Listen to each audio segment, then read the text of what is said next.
Welcome back. All right, so another news of the day video for all you fine people for your Tuesday, August the 20th. And of course, I'll also be doing the season preview on the Oilers in a bit. But the season preview on the Kraken, there's the bit where I talked about the cap space. Now they don't have any, but it's for a good reason.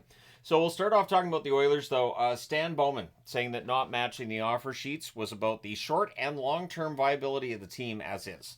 And of course, they have to have an eye towards extending Draisaitl next summer. That's going to be a very expensive contract. And in 2026, they then have to extend McDavid. You cannot afford to lose either, or especially you can't afford to lose both. But Bowman basically saying that the Broberg and Holloway deal is a little bit too rich. Apparently, what they were offering Broberg, I think it was 1.1 million was the cap hit they were looking at for Broberg. Yeah, not even close.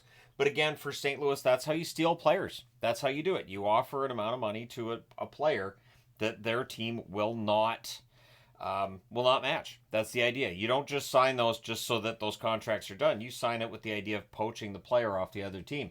So for the Oilers, we'll see what they do from here. But again, I'm doing the season preview today on them. And we'll see how the roster changes between now and the season starting. But I'll be talking about the roster right now because I don't see the future. Not yet. Don't have the technology.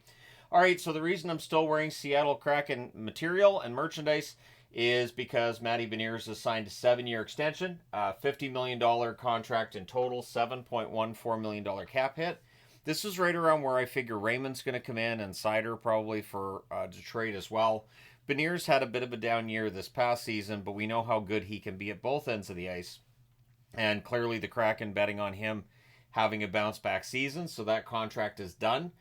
Seattle is right against the cap with this, but keep in mind that you can waive a player and get, I think it's $1.15 million in cap relief per contract you waive. So they'll just have to do a little bit of creative accounting, and you might see some guys on one-way contracts maybe getting sent down in order to be cap compliant, or maybe they make a minor trade between now and the start of the season. Keep in mind that I don't redo the season previews because that'd be kind of silly over one or two things taking place on a team, right? So anyways, Beniers is signed. That's done. No, Swayman's name's not on the board. No, Raymond and Seider aren't on the board either. So getting back to the offer sheet situation, Doug Armstrong had heard reports that he would not have done this to Ken Holland. That if Ken Holland was the GM, he wouldn't have given offer sheets, and it was the switch to Stan Bowman which made him feel more comfortable doing it. He says hogwash. Doug Armstrong saying that he would have done it to his own mother if his mother was the general manager of the Edmonton Oilers, which is a good soundbite. It's a good quote, and that's the kind of quote that ends up lasting quite some time. So Armstrong doing what he has to do in order to try to improve the Blues' fortunes going into this season. We'll see how things go, but they've added a top 9 forward and added a top 6 defenseman, and all it cost them was a second and a third round draft pick. So the Blues, I think, did a relatively good job. Now, the other developing story from today, Ryan Johansson, who the Philadelphia Flyers have put him on unconditional waivers, and apparently, again, this is the whole rumor mill, and we know it's going to come out. When he got to the AHL level, there was a hip injury that was discovered. So that may very well be the material breach. Again, when I hear material breach, I think, well, he had to have been doing something. Was he out jet skiing? Was he out doing something he shouldn't have been doing? So either way, Johansson's already fighting this. It's already basically been escalated as need be.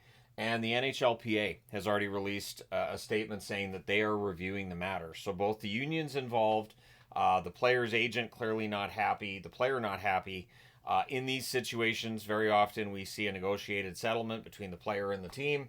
But for Philadelphia, again, they've been trying to get rid of Johansson's contract since they acquired it.